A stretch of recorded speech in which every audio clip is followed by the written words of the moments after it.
जेवणात भाकरी ठेच्या सोबत चमचमीत अशी भरल्या वांग्याची भाजी असेल तर घरात सर्वांच्याच तोंडाला पाणी सुटते। तर ह्याच भरल्या वांग्याच्या भाजीची रेसिपी आज मी दाखवत आहे।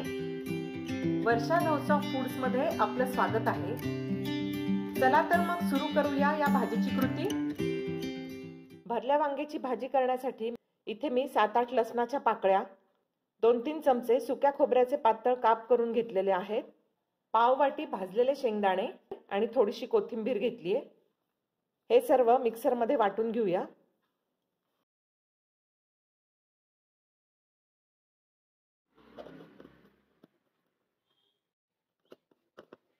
वाटण तयार झालेलं आहे। या वाटणात 1 चमचा भाजलेला तिळाचा कूट घालत आहे। चवीनुसार यात मीठ, अगदी थोडीशी हळद घालायची आहे। अर्धा ते 1 चमचा लाल तिखट, तिखटाचं प्रमाण तुमच्या आवडीनुसार कमी अधिक करू शकता। 2-3 चमचे यात मी हा काळा मसाला घालत आहे।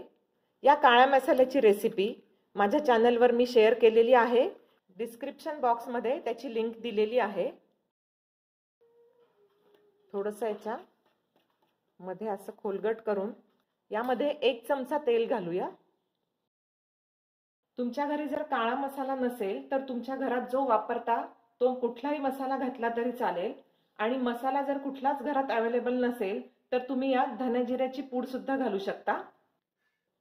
मसाला व्यवस्थित मिक्स झालाय। इथे मी 4-5 वांगी घेतलेली आहेत। या वांग्याचे असे वरचे काटे काढून घ्यायचे।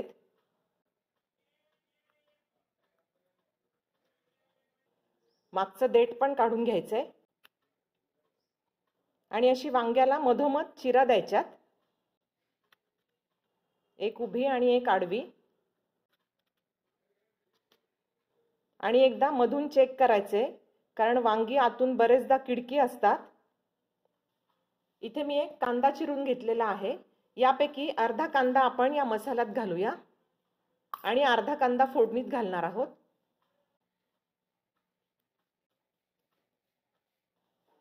या चिरलेल्या वांग्यांमध्ये आपण हा मसाला भरूया।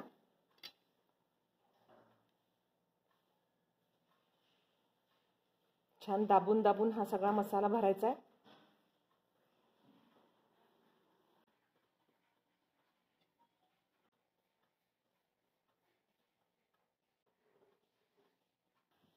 गॅसवर एक कढईमध्ये 2-3 टेबलस्पून तेल घालत आहे। मोहरीवर जिरं घालूया।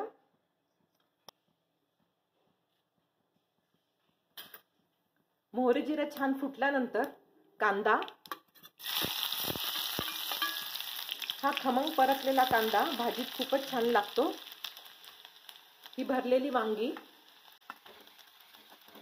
तेलामध्ये छान ही वांगी खालीवर करून घ्यायची।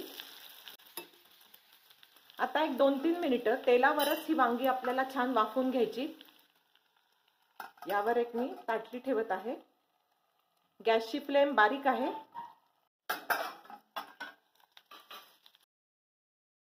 दोन 3 मिनिटांनी याला परत छान हलवायचं आहे आणि यामध्ये आता हा जो आपला मसाला आहे उरलेला तो घालूया।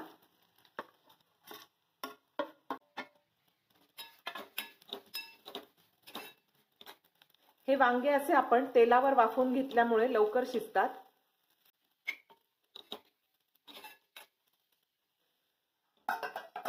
आता या कढईवर एक झाकण ठेवून, खोलगट असे हे झाकण आहे, यामध्ये पाणी ठेवायचे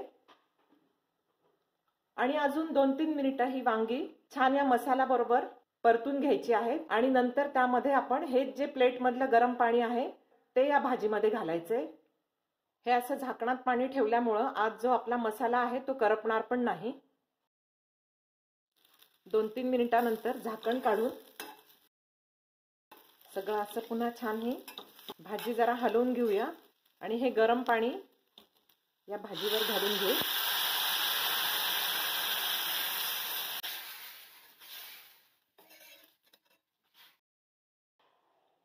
आपण यावर झाकण ठेवून ही भाजी शिजवून घेऊया। परत झाकणात थोडंसं पाणी घालूया। 3-4 मिनिटांनंतर भाजी इथे अगदी शिजत आलेली आहे। याच वेळेस तुम्हाला जर रश्श्याची कन्सिस्टन्सी अजून पातळ हवी असेल तर अजून हे प्लेट मधलं थोडंसं पाणी तुम्ही यात घालू शकता। मी पण इथे अगदी थोडंसं गरम पाणी यात घातलंय। अजून 1-2 मिनिटं फक्त आपण ही भाजी शिजवून घेऊ। वरून थोडीशी कोथिंबीर। मस्त भाजी इथे आपली छान शिजून तयार आहे। भाजीला रंगही खूपच मस्त आलाय, हे बघू शकता। भाजी अगदी शिजलेली आहे, हे बघा। चमचमीत अशा भरल्या वांग्याच्या रस्सा भाजीची माझी रेसिपी जर तुम्हाला आवडली असेल तर चॅनलला नक्की सबस्क्राईब करा। आपल्या प्रतिक्रिया मला कॉमेंटद्वारे नक्की कळवा। लवकरच भेटूया पुढच्या रेसिपीसह। धन्यवाद।